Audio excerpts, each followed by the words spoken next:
guys, CB here, and back with another video in this fishing series called Wishing I Was Fishing. Today we're not going fishing, but I want to talk to you about a key term for success, whether that's in sports or whether that's in life, and that's the term called preparation. Preparation is so key in a Christian's life. You know, in 2 Timothy chapter 4, Paul charges young Timothy to be prepared in season and out of season to preach the word. But if you'll take a look back at the beginning of the New Testament in Matthew 28 verse 19, Jesus commands his disciples, and he's also commanding you and I, to go out into all nations preaching the gospel and baptizing them in the name of the Father and the Son of the Holy Spirit. So how did the disciples prepare themselves to continue the ministry that Jesus started? Well, they followed him throughout his ministry, and they witnessed him healing the sick, healing the blind. You know, there's all kind of mentors in life, whether it be fishing, whether it be hunting, whether it's cooking, you know, whatever it is you do as a hobby and that you enjoy. But I encourage you to take time out of your busy schedule and to look into the Word that the greatest mentor of all, Jesus Christ, gave us, and you never know what you might learn. I'm going to continue on with this topic called preparation, and there's nothing worse than procrastinating until the last minute to get your gear ready to go fishing or hunting or whatever it is, you know. So today, in talking about preparation also means practice, and I just want to encourage you. You know, whatever your goal is, whether it's maybe casting better with more accuracy, or whether it's pitching and trying to pitch your bait into the hard to reach places. You know, I just encourage you to prepare yourself ahead of time before you go out on the water. To just go out in your backyard, or you can pitch in your house. And I don't recommend casting because you break the TV and then you ain't got nothing to watch, and then your wife stays mad at you until you get a new television. So I don't recommend doing that. But today I'm going to kind of show you how my preparation leading up to a fishing trip, what I do before, and this evening I'm going to go through each one of my rods that I'm going to take, and I'm going to make sure I've got enough line, I've got the baits I want to use, and just to make sure that's all set and ready to go for this weekend. And hopefully tomorrow, Lord willing, me and my buddy Isaac are going to go to a pond that a buddy of his has, and that he's given us permission to come up there and do a little pond fishing, and hopefully we can catch something. And I plan on taking my camera to capture it all, and I promise this week I'm going to get video of Isaac catching a fish. So that's going to be my #1 goal this week, is to get him on camera. But today I'm taking the rod that I put the jig on, and I caught that last fish on that last video that I put. If you hadn't seen it, I encourage you to go check it out. I promise they're gonna get better, but that's episode 1 of Wishing I Was Fishing. But today I'm gonna take the jig that I had, and it's important to use the bait that you're gonna use in the water, and to get familiar on casting it, pitching it, you know, whatever it is you're gonna do. And today I've got my bucket set up that I'm gonna show you how I practice going into a fishing. So I'm just gonna demonstrate really what kind of practice I put in to prepare myself for the upcoming fishing trip. And like I said, I use the bait that I use usually starting out in the water.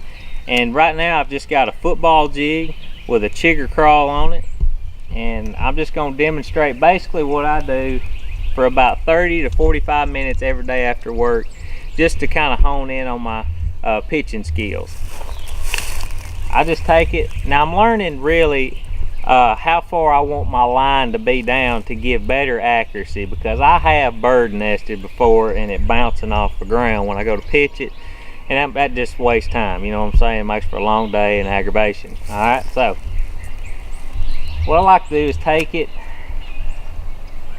and put it about eye level with your rod, you know, sticking straight up, your bait kind of eye level with you. And I just take it. Not the best pitch in the world, hang on. Anyway, like I said, eye level, take it, and you just kind of let, now the goal is to hit the bucket, not the ground, okay? But the goal is to just kind of release the line and let your pole guide your line. That's all you're doing. What we're gonna try to do is hit as many as possible using the jig, okay? Lucky number one, I count that. So this weekend, you know, weather permitting, we're gonna try to go do a little pond fishing this weekend, and just gotta hope that rain holds off this weekend. But I think it's supposed to come in tomorrow afternoon. But I'm kind of anxious. My granddad gave me some new to me rods, but there's some ambassador rods, and they're kind of different. I'm not really used to this kind of rod, and I'll get it here in just a second. But where a normal bait caster is, let me show you right quick. Where a normal bait caster, where the release button is here at your thumb, this one's not. And let me grab it for you right quick, just so you know what I'm talking about. You see, like I said, the release button is right here on a you know, more modern style of bait casting reel. On this one, the release button is right here on the side, which is really taking me some getting used to, because the way I handle the rod and the reel really kind of, you know, messes with me just a little bit when I'm trying to push the button and catch it here with my thumb, and, you know, not bird nest and cause a mess, you know what I'm saying? So like I said, we're gonna see. Now I've got a nut tied on the end of this rod, and we're gonna practice with this one too, just so, like I said, this is a preparation video, so you are gonna see me try to prepare myself to use this for, Lord willing, tomorrow if we get to go pond fishing. All right, so let's get started. All right, so what I've done is I've taken my bucket to simulate my target area underneath the tree limb, which, you know, might be in the water, and that's, you know, that's back up in sloughs and stuff. But, you know, that's usually where bass like to hide, up in sloughs, is under branches and all kinds of covered areas that are hard to get to casting. So pitching is a key thing to fishing hard to get areas. All right, so what we're going to do is we're going to take the jig that I used this past weekend, and we're going to see how many times in a row I can get it in the bucket. All right, and then we're going to swap to the ambassador rod. That it's going to take me a little while to get used to throwing it, because it's different, its handle's different. All right, so here we go.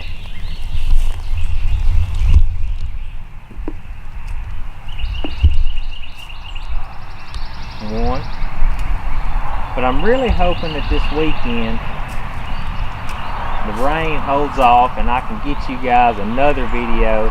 Like I said, they're going to get better and better each time I go. I'm a rookie at this. I don't by any means claim to be a professional fisherman, professional anything. So like I said, I'm a rookie, just starting out and just kind of learning. But if you've been keeping up, I'm 1-0 about twice, and I can't be consistent. So here we go. We're gonna keep it. Still trying to continue our journey of putting this jig in that bucket 6 times in a row consecutive. All right, and so far I haven't done a very good job of that. All right, so we're gonna try it. 1.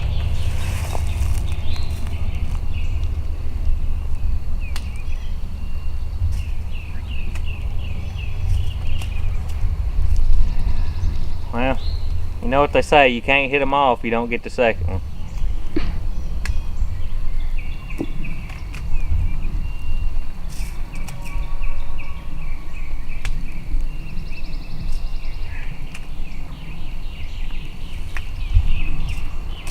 Another thing I want to tell you when it comes to pitching, just for, you know, just for practice, presentation is a lot when it comes to pitching. You don't want to try to pitch the jig or whatever you're pitching in the water and make a great big splash, because you'll scare them. What you want to do is just gently toss the jig and let it grace the water, and just kind of, you know, do a natural fall into the water. You don't want to just, you know, slam it into the water. Alright, so I missed on that last one. We're starting over. That was deflected by that branch. Alright, one.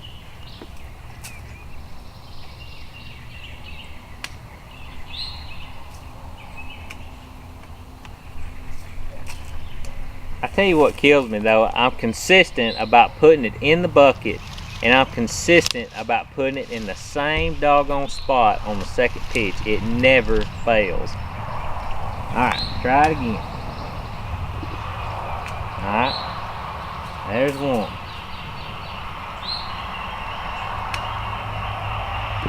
Bless my heart, I got it the second time.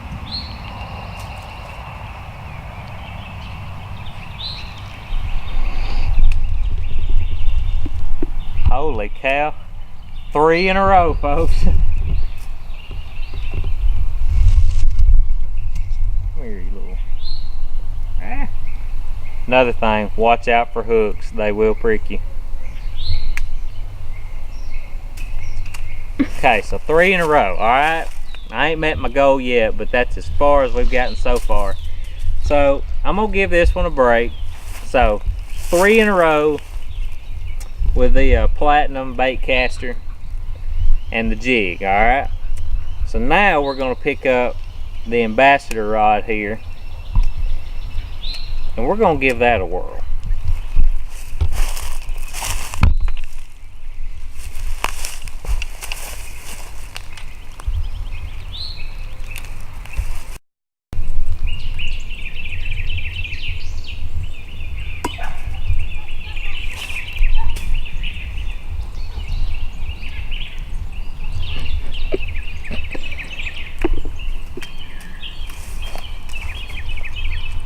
I mean, I really don't know what to say, you know what I'm saying?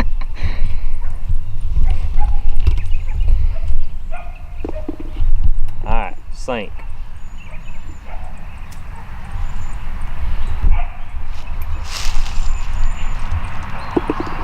Bless my, now that counts, okay?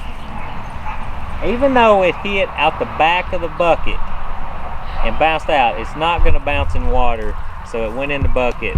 That's 2 in a row.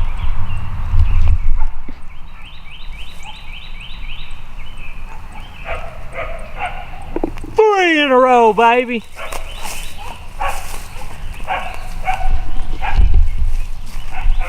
Okay, so can we do it? Can we beat our record with this newer rod than the 3 in a row we got with the older rod?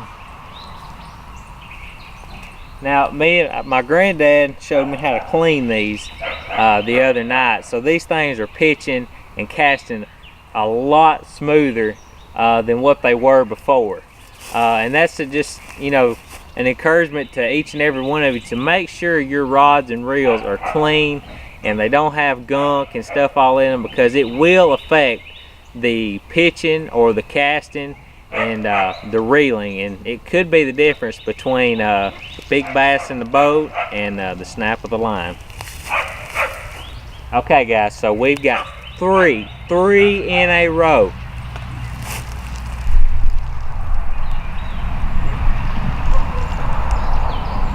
Four in a row, baby.